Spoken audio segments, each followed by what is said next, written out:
Box office దగ్గర sensational కలెక్షన్లతో mass రచ్చ చేస్తూ దూసుకుపోతున్న విక్టరీ వెంకటేష్, అనిల్ రావిపూడిల కాంబినేషన్ లో వచ్చిన సంక్రాంతికి వస్తున్నాం సినిమా తెలుగు రాష్ట్రాలలో బిగ్ పాన్ ఇండియా మూవీస్ కి ఏ మాత్రం తీసిపోని రేంజ్ లో హోల్డ్ ను చూపెడుతూ అద్భుతమైన లాంగ్ రన్ ను దక్కించుకుంటూ దూసుకుపోతూ ఉంది.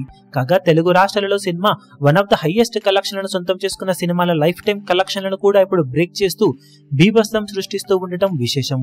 8 రోజులు పూర్తయ్యే టైంకే సినిమా తెలుగు రాష్ట్రాలలో 94.45 కోట్ల రేంజ్ లో షేర్ అందుకోగా, లాస్ట్ ఇయర్ సంక్రాంతికి రిలీజ్ అయిన తెలుగు రాష్ట్రాల భారీ వసూలను అందుకున్న గుంటూరు కారం, హనుమాన్ సినిమాల లైఫ్ టైం కలెక్షన్లను ఆల్రెడీ బ్రేక్ చేసేసింది ఈ సినిమా. ఇక 9వ రోజు సాధించిన కలెక్షన్లతో 97 కోట్లకు పైగా షేర్ మార్కును దాటేసి దుమ్ము దులిపేసిన ఈ సినిమా 2018 టైంలో నాన్ బాహుబలి ఇండస్ట్రీ హిట్ గా నిలిచిన రంగస్థలం సినిమా లైఫ్ టైం కలెక్షన్లను బీట్ చేసింది. రంగస్థలం లైఫ్ టైం లో 95.27 కోట్ల షేర్ ను దాటగా, ఇప్పుడు ఆ సినిమా కలెక్షన్లను 9 రోజుల్లోనే దాటేసిన సంక్రాంతికి వస్తున్నాం సినిమా తెలుగు రాష్ట్రాలలో ఆల్ టైమ్ హైయెస్ట్ కలెక్షన్లను సొంతం చేసుకున్న సినిమాలలో ఒక్కో అడుగు ముందుకు వేస్తూ ఉంది. తర్వాత టార్గెట్ సైరా నరసింహారెడ్డి సినిమా 106.4 కోట్ల షేర్ మార్క్ ను అందుకుని నిలవగా, ఈ వీకెండ్ లో ఆ సినిమా కలెక్షన్లను కూడా సంక్రాంతికి వస్తున్నాం సినిమా క్రాస్ చేసే అవకాశం పుష్కలంగా ఉంది. బాక్సాఫీస్ దగ్గర ఎపిక్ కలెక్షన్లతో ర్యాంపేజ్ ను చూపెడుతూ దూసుకుపోతున్న సంక్రాంతికి వస్తున్నాం సినిమా లాంగ్ రన్ లో సంక్రాంతి సీజన్ లో వన్ ఆఫ్ ద హైయెస్ట్ కలెక్షన్లను సొంతం చేసుకున్న సినిమాగా నిలవడం ఖాయమని చెప్పవచ్చు.